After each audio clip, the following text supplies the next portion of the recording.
પૂર્વ મુખ્યમંત્રી વિજય રૂપાણીના પુત્ર ઋષભ રૂપાણી અમદાવાદ એરપોર્ટથી ગાંધીનગર ખાતે આવેલા નિવાસસ્થાન ખાતે પહોંચ્યા હતા। ત્યારે આરોગ્ય મંત્રી ઋષિકેશ પટેલે જણાવ્યું હતું કે ગુજરાતે અને ભાજપે તેમના સમાજસેવી આગેવાન ગુમાવ્યા છે। સમગ્ર ભારતવાસીઓના દિલને ઝંઝોડી નાખે અને ખૂબ જ ક્ષુબ્ધ કરે એવી આ ઘટનામાં જે પ્રકારની ઘટના બની છે એમાં આદરણીય વિજયભાઈ પણ સવાર હતા। અમારા માટે ભારતીય જનતા પાર્ટી અને ગુજરાત અને દેશ માટે પણ એક એવા સમાજસેવી, રાજનીતિજ્ઞ અને લોકોના હિત માટે સતત કામ કરતા સંઘર્ષશીલ વિદ્યાર્થી કાળથી એવા એક અમે અમારા આગેવાન ગુમાવ્યા છે।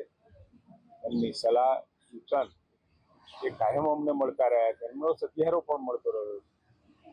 खूब दुखदनी आप विपदा से न मानने वाली बात की विजय रूपाणी भी उसमें थे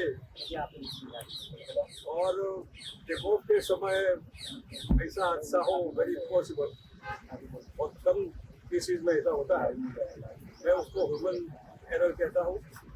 यहाँ आते ही रात को 9 बजे साइट पर गए, होम मिनिस्टर हमारे हर्ष संघवी भी वही थे, तो देखा हमने कि हॉस्टल के स्टूडेंट जो थे जिसके ऊपर ये गिरा वहीं से बॉडी निकाल रहे थे रात को 9 साढ़े 9 बजे तक भी बियॉन्ड इमेजिनेशन।